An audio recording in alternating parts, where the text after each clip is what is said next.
down here, but I know just knowing people in the concrete public, if it gets like below 70, they're wearing like winter coats and stuff like that.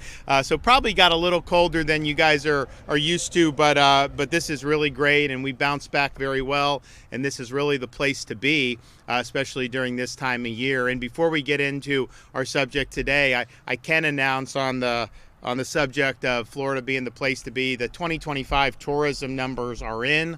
And look, I don't think it's any mystery to people that we've been a hot spot for tourism recently, but I think it's also something people acknowledge that we've had nationwide, big increases in inflation. Things have been more expensive. People have had to make decisions, as these more recent years have gone on.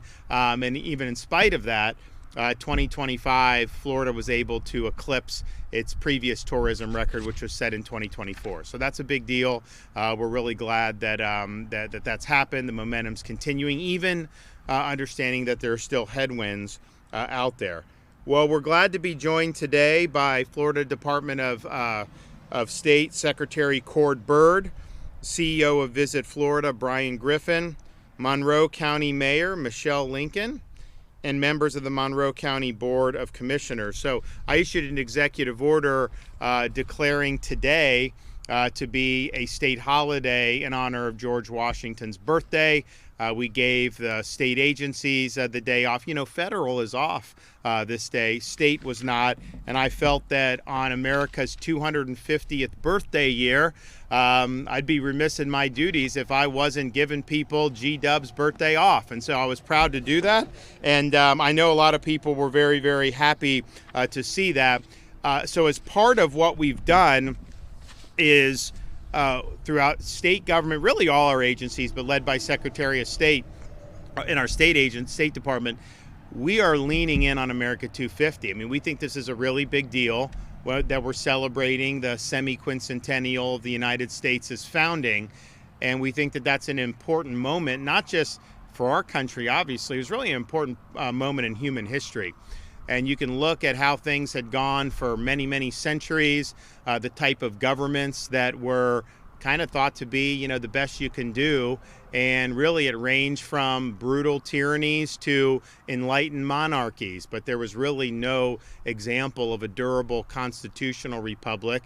And so our founders sought to confound history. They laid down a marker that said, actually, our rights are not given to us by the government. Our rights are endowed to us by our Creator.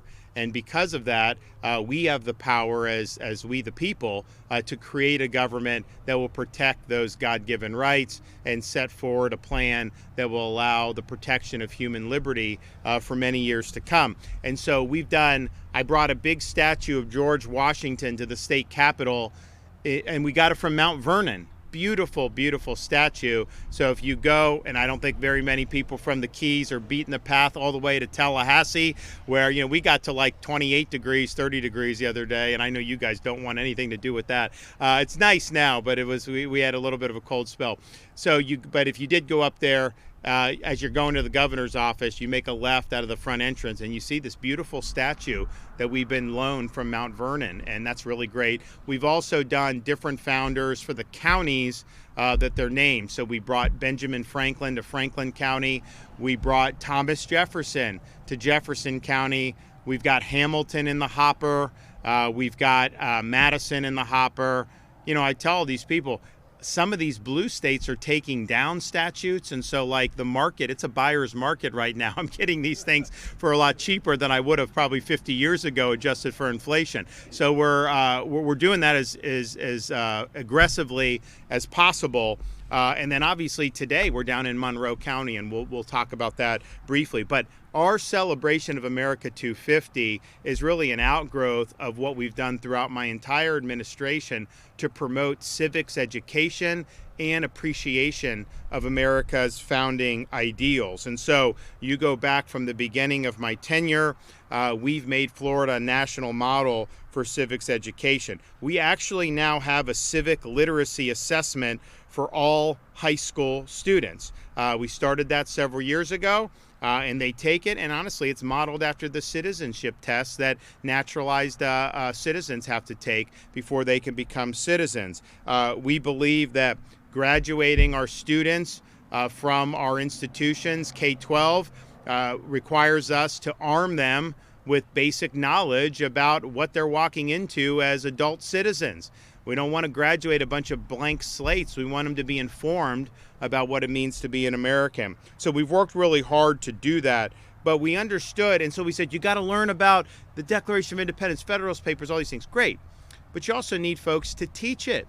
And the reality is that people that are going to school, a lot of these universities now, the building blocks of Western civilization are a lost art.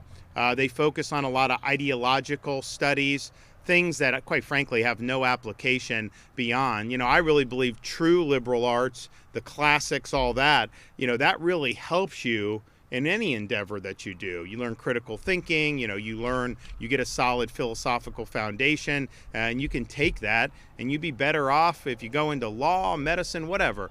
Some of the ideological stuff, these are fads. This is not stuff that has lasting impact, and it's not going to stand the test of time. Somebody posted the course catalog for the humanities from Harvard in like 1950 or 1940 or something like that.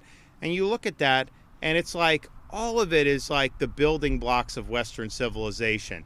Ancient Greece, ancient Rome, the Scottish Enlightenment, different part, like history of English literature, this, that, all these things that have really helped produce this republic and still are very influential today. Now, when you go to school, it's much harder. Now in Florida, we've leaned into that too, and so we have the Hamilton Center, University of Florida, Adam Smith Center for Economic Freedom at Florida International. We've done all that, and we're doing more, and I think that that's really important. But you can go to most of these schools, want to be a high school civics teacher, you are not going to learn really what you need to learn to be able to be as strong as possible. So we launched a Civic Seal of Excellence program for teachers, and it's a training course that you do.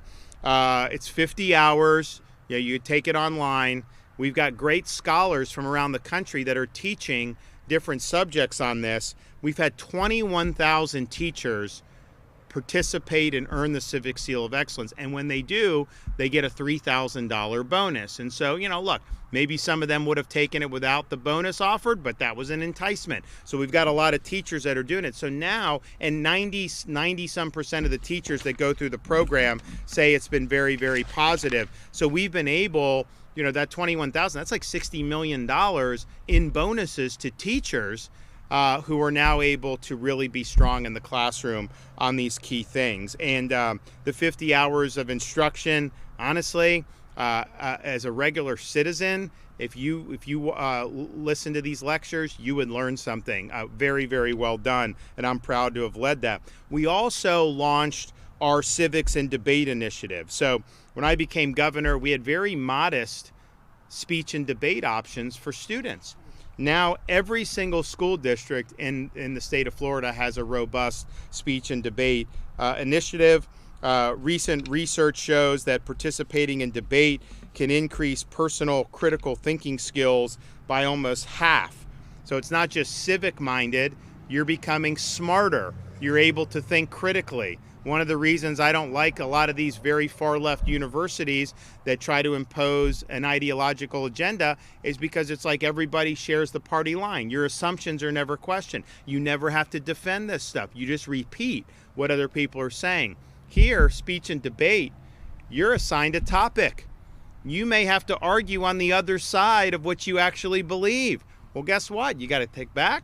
You got to start thinking about the facts. You got to make logical arguments. You may have to see things from a different perspective, and you absolutely become better in the process. And so we have now developed over 330 new speech and debate teams, all 67 counties, 4,200 students in Florida are participating. And when we did the first one, so since the first year, that's student competitors, taking part in all that. But we've now had about 1,400 students that have gone through these things. each year on average. And then this past year, we had 430 students participate in our state championship competition. And this spring, we anticipate 600 students to attend and participate. We're holding that at New College in Sarasota. And the winner is going to get a $50,000 scholarship. Second place, $25,000. Third and fourth, $15,000. And $50,000 ain't what it used to be with with inflation, but especially in higher education. But in Florida, tuition for in-state is the same as the day I took office. Lowest in-state tuition in the country. So $50,000 pays for your entire tuition times 2 if you're able to win that. So we're really excited about doing that. We also are ensuring that our colleges and universities are graduating people that are proficient in that. So in order to graduate from a Florida college and university, you have to demonstrate proficiency in civics. And this is really exciting, and I'm glad we've been doing that. And this was we weren't even thinking about America 250 when we were laying the groundwork for that many, many years ago. But here's the results. And look, this is not just because of civics, but last year we had the highest graduation rate in state history.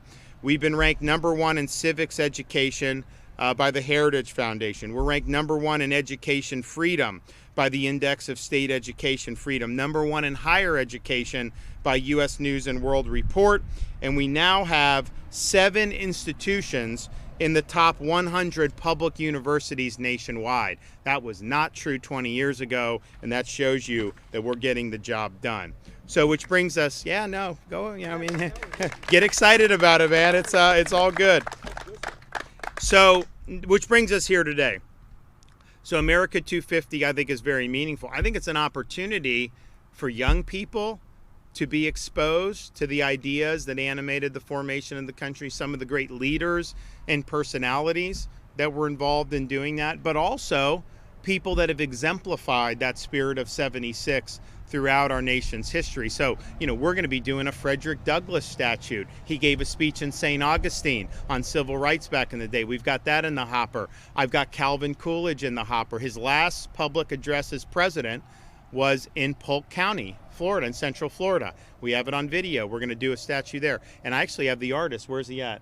Right here. So you're going to see he did the Monroe. He's doing Coolidge. I told him I need it by early April to make this all work. So he's going to get working on that. But and we just did a Ronald Reagan statue at Florida International University in Miami. You want to talk about somebody that was popular in Miami, be the top anti-communist in the world in the 1980s. You are going to be very popular in Miami. And so Ronald Reagan showed that. So all this stuff's really exciting.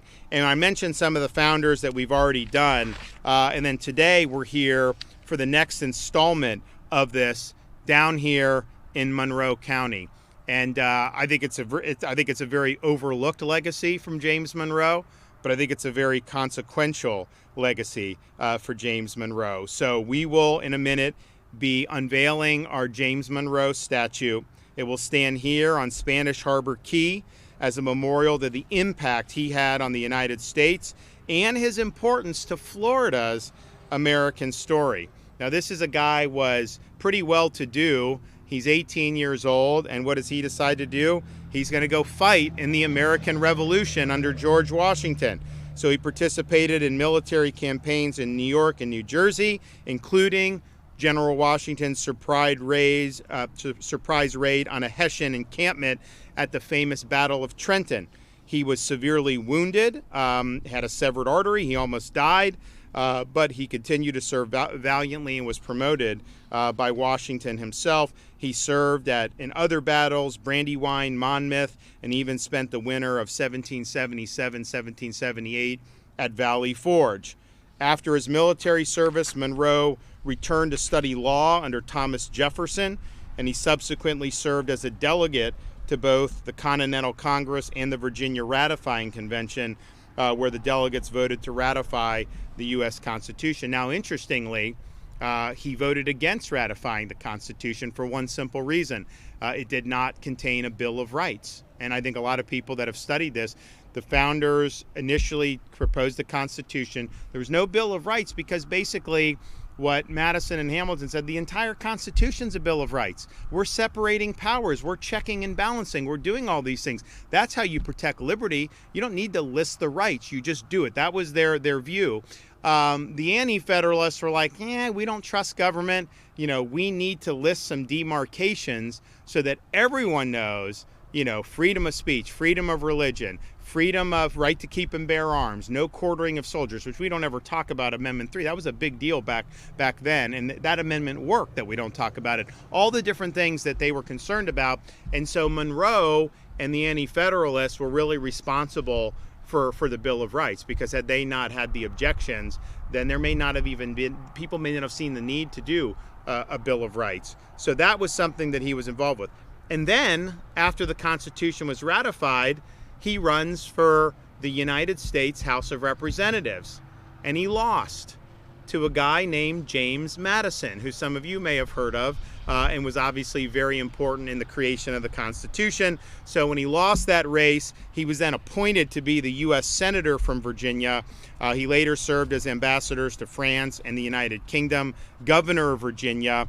He was actually Thomas Jefferson's envoy when Jefferson was president to negotiate something that was pretty significant in our nation's history, the Louisiana Purchase, which doubled the size of the United States of America. He served as both Secretary of War and Secretary of State under President James Madison, and then he was elected president in his own right in 1816, and that kicked off relatively short-lived era of good feelings where the Federalist Party basically died, and we didn't really have political parties at that point. He got reelected without opposition and would have gotten unanimous from the Electoral College, but one of the electors said, we only can let George Washington be unanimous, and so he voted for somebody else. So he got all but one. Now, why is he important to Florida? I think there's two main reasons. One, of course, getting Florida into the Union was something that he, more than anyone, was responsible for. He had been doing negotiations with Spanish officials as Secretary of State when he was working for James Madison. And, of course, when he became president, the U.S. and Spain agreed to a treaty in 1819, which folded Florida, Alabama, and Mississippi into the United States of America. Now, as president, Monroe authorized military action against Spanish-held territories in Florida, including the campaign led by General George Washington. So Monroe really cared about securing Florida. He thought this was a really big deal. You look at his second inaugural address, there's a lot in that inaugural address on the issues concerning Spanish Florida, including Spain's inability to properly police the territory, and forces allowing its instability on the American border in Georgia. And so, it was a border security issue as well as something that he wanted to see the country get bigger. So Spain formally transferred Florida to the United States during a ceremony in Pensacola on July 17, 1821, following a similar ceremony 1 week earlier in St. Augustine, and these two cities served as the capitals of the territories of East and West Florida. In 1822, President Monroe appointed William Pope Duval to serve as Florida's territorial governor, taking over from General Andrew Jackson's time as Florida's first military governor. Governor Duval established Florida's permanent seat of government in Tallahassee in 1824. People say, why is the capital in Tallahassee? Well, there wasn't very many people down this way back then, right? So it was all in kind of the northern part. So Pensacola to Jacksonville, St. Augustine, and Tallahassee is basically midway through there. So that was how that ended up doing. And of course, Florida eventually became a state in the 1840s, and the rest, shall we say, is history. Now, he grew to understand the U.S.'s unique role in the Western Hemisphere, and of course, Florida is a big part of that given our proximity to Caribbean islands. He outlined a vision to Congress in 1823 about the proper role of foreign powers' involvement in the Western Hemisphere, and it became known as the Monroe Doctrine, which he defined as a principle in which the rights and interests of the United States are involved, that the American continents are henceforth not to be considered as subjects for future colonization by any European power. And so that has been something throughout the years that it's kind of waxed and waned. Now with the Maduro snatching, Monroe Doctrine has been reinvigorated. And we're now really taking, as a country, taking a lot of stock in what's going on in our own backyard. And I'll tell you, it's been bad for many years. I mean, you go back 4 or 5 years ago, there were more Marxist governments in the Western Hemisphere than at the height of the Cold War, including Trudeau's government in Canada, which was not very good. And I had a lot of people fleeing from Canada during COVID because of the draconian measures that they were taking. So now, though, you're seeing Argentina. You see Maduro move in Venezuela. You see some of these elections that are happening, and you're starting to see the tide shift. But I think it's clear that we are not going to allow people into the hemisphere. It was the right policy then and remains the right policy now. And there's not many things you can say over 200 years ago were laid down and that we should continue kind of doing the same thing as they did then, because times change, different things. The tax policy of 1823 is going to be different than the tax policy 200 years later. So I think it was very visionary, and I think it was very consequential. Now, we've placed this statute here along A1A in Monroe County near the remnants of Henry Flagler's railroad bridge. The statue is situated alongside the Straits of Florida and Gulf Stream, the passageway first charted by Benjamin Franklin. It is part of the newly named Spotswood Heritage Trail, named for the late former Monroe County Sheriff and State Senator John M. Spotswood. He was a community leader at the time when President Harry Truman called Key West his winter home. We've put money, the state has put money into refurbishing, that winter White House. Eisenhower also stayed there. During his presidency, he had a heart attack, and he went to the winter White House in Key West to recuperate in the 1950s. So this park, along with portions of the Florida Keys Overseas Heritage Trail and Coupon Bright Aquatic Preserve, will now be part of the Spotswood Heritage Trail as well. So James Monroe's legacy is built on service, sacrifice, and vision. His Monroe Doctrine established our country as the guardian of the hemisphere. He obviously had huge impact by making sure that Florida became part of the American Republic. We're proud to honor him today. I think, are we going to hear from the speakers and then do this? Well, I'll tell you what, why don't we unveil it, and then we'll call up Cord, and we'll call up these other guys.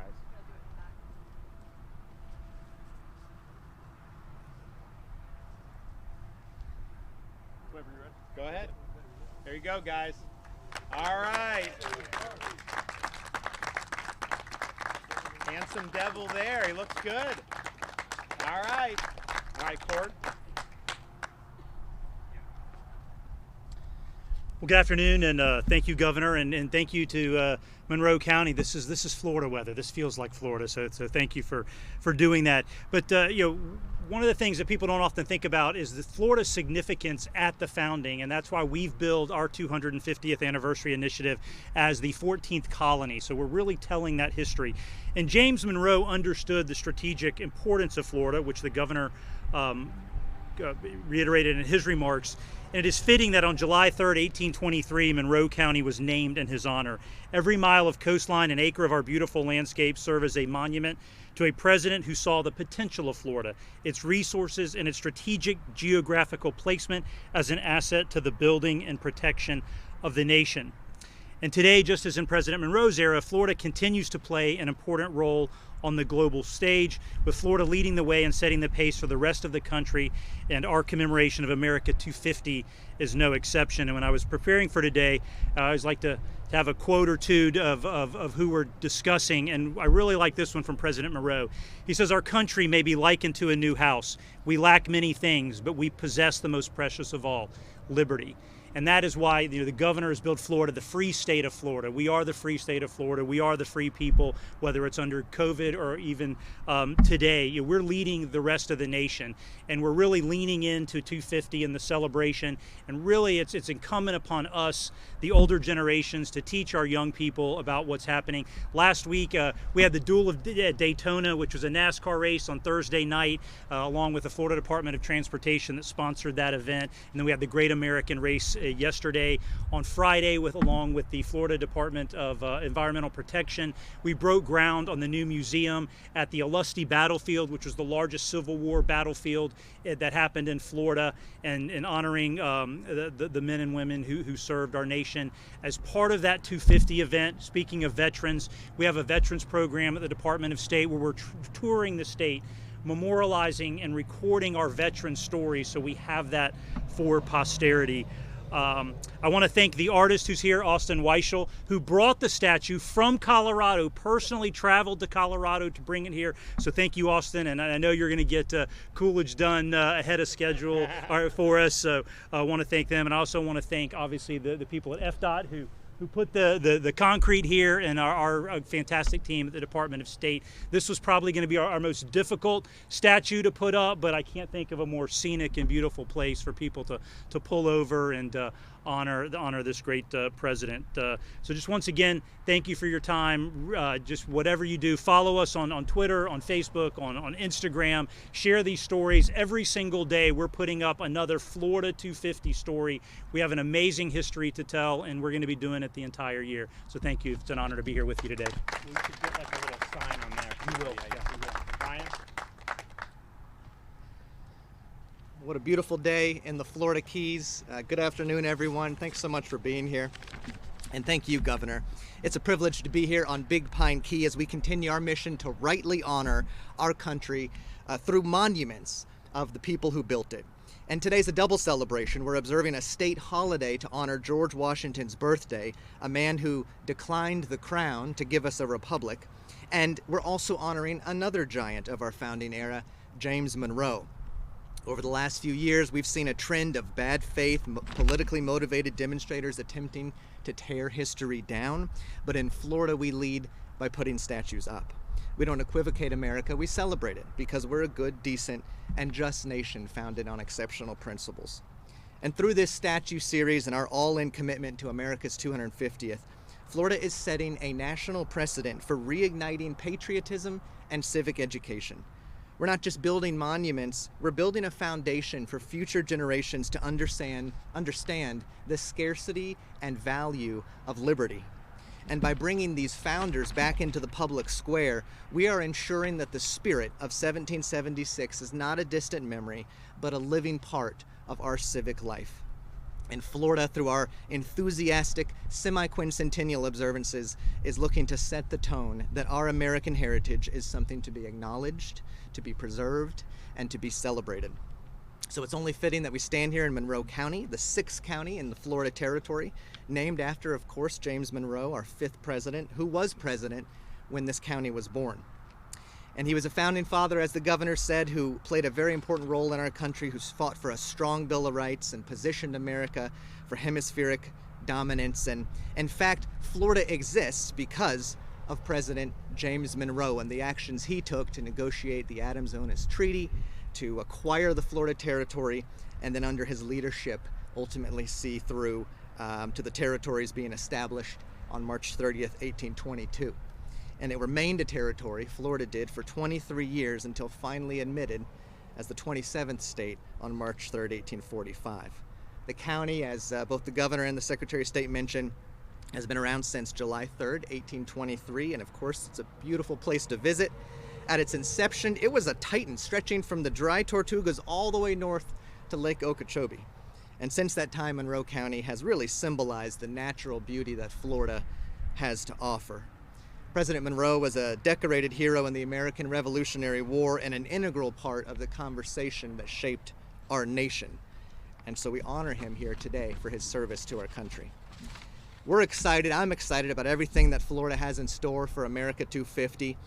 And this celebration is also a reminder that our work at Visit Florida exists first and foremost to serve the residents of this great state. Tourism is the heartbeat of Florida, but it's the people of Florida who reap the rewards. In just a single year, the tourism industry generates about $134 billion in economic impact, creates $36 billion in tax revenues, and saves each of Florida's households nearly $2,000 in federal, state, and local taxes. And as the governor mentioned, we're very pleased that our preliminary data just in shows 2025 visitation records exceeded 2024, and 2024 was a record-breaking year for Florida. So we're so pleased that visitation continues to remain strong, and we're proud of the role that we play in that. Visit Florida is working with the governor's office and the Department of State to make Florida the premier destination for observing America 250. So if you're looking for the right place to celebrate, the invitation is open. Come to Florida. Pick up a driving tour map at any Florida Welcome Center to explore historic sites from St. Augustine all the way down here to these very keys.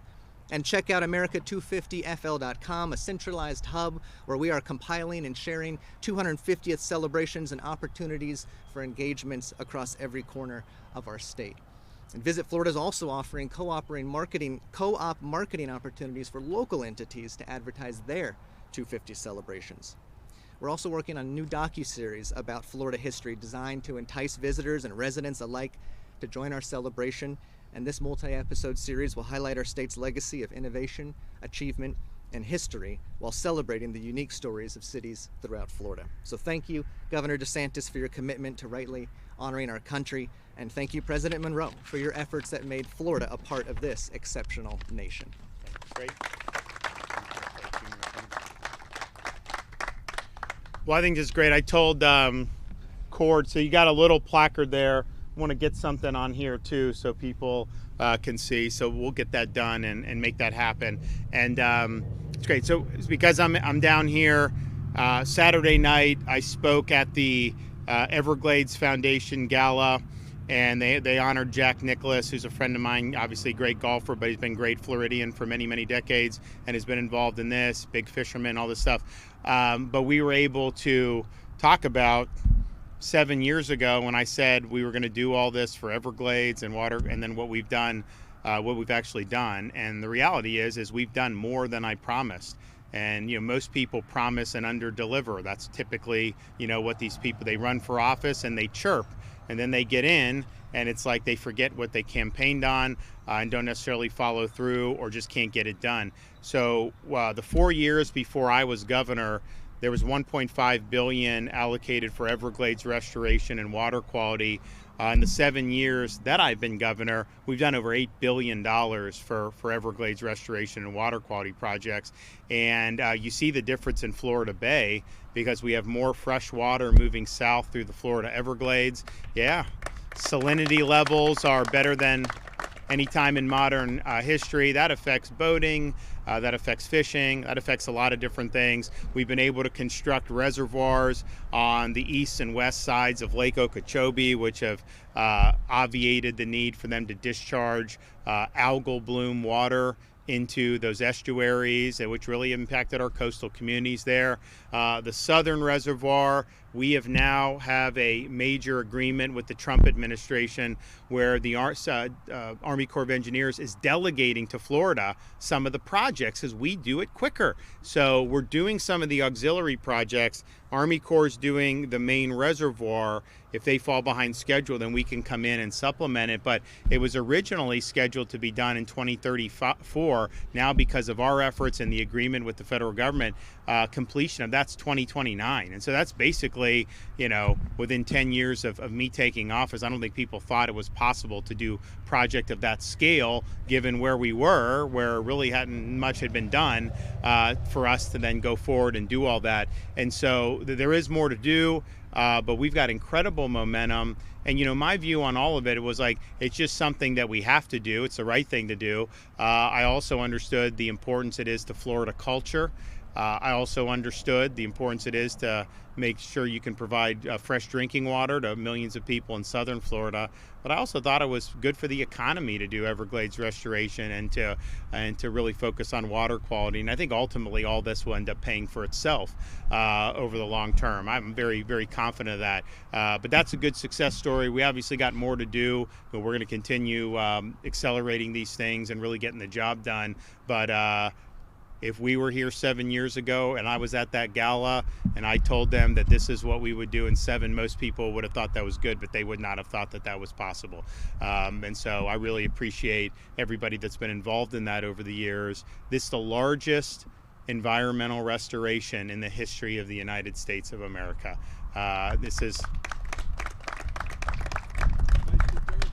It does deserve it. And, you know, it's a little more complicated than just like filling a couple potholes, right? I mean, like, this is a massive infrastructure project. Now, one of the things that we've also worked with that supplements those restoration efforts is trying to weed out these Burmese pythons, which are invasive and have really done a number on a lot of the ecosystem there. They have no natural predator. So we've done things like we do a big python hunt competition.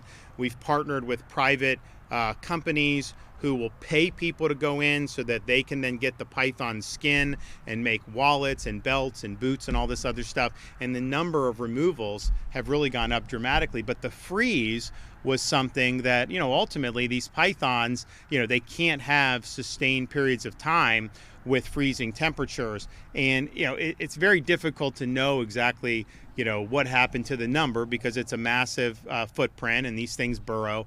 But I can say that our people that are smart about this, they did notice mortality amongst some of the smaller pythons, that they had seen them. We don't know if that means that the bigger ones survived. Did they burrow down? Because if they can burrow down for a day or two, then come back when it's warmer, that's probably fine for them. We don't know. There may be more, but we're going to continue our efforts to do the removal. Now, the iguanas were falling from the trees like we've never seen before.